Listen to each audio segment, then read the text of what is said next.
હર હર મહાદેવ મિત્રો, આજે છે પુરુષોત્તમ માસની અમાસની સાથે સાથે સોમવાર પણ છે. તો આજે સોમવતી અમાસના દિવસે તમને દર્શન કરાવું ભાણવડના બાજુમાં આવેલ ત્રિવેણી સંગમના કિનારે આવેલા ઇન્દ્રેશ્વર મહાદેવના. તો બન્યા રહેજો વિડીયોમાં અને કોમેન્ટમાં હર હર મહાદેવ લખવાનું ના ભૂલાય મિત્રો.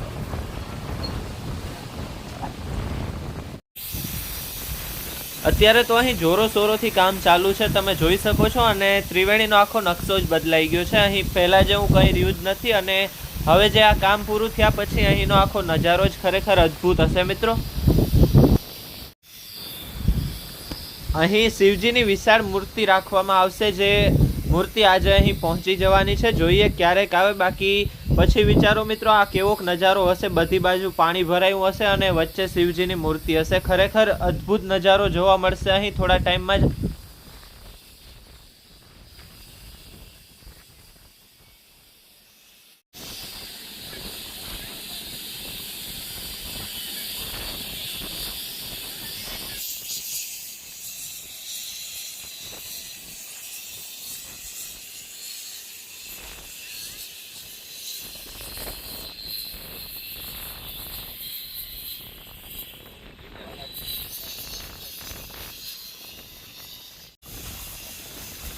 બાકી અત્યારે તો ચારે બાજુ કામ ચાલુ જ છે. તો ચાલો પહેલાં તો મહાદેવના દર્શન કરી લઈએ, પછી આગળ મળીએ આપણે.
મહાદેવના દર્શન તો કરી લીધા છે આપણે અત્યારે, અને બહુ ભીડભાડ નથી અત્યારે, તો વાંધો નથી એવો. તમને પણ સારી રીતે દર્શન કરાવી દીધા. બાકી સાંજના ટાઈમે તો બહુ ભીડભાડવાળો માહોલ હોય છે. બાકી મંદિરની પાછળ પણ જોરદાર કામ ચાલુ જ છે. તો મિત્રો ચાલો એ બાજુ પણ આટો મારતા આવીએ અને તમને પણ બતાવું કેવું કામ ચાલે છે આપણે ત્રિવેણી સંગમ ઘાટ પર.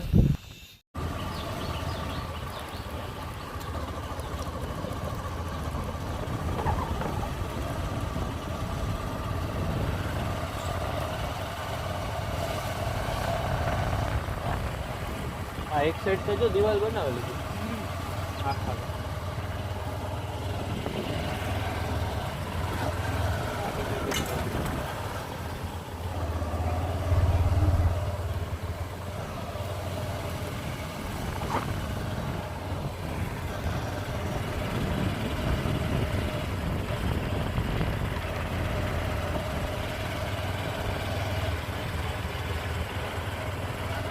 રીતના રીત ચાલતું રહ્યું હવે તો.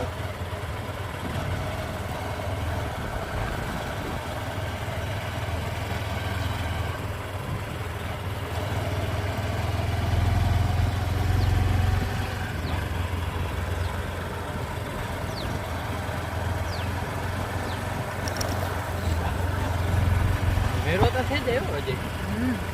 મેરો થાય એટલી ચોખ્ખી જઈ પાછો ગયો રેવ મોડ આવેલા.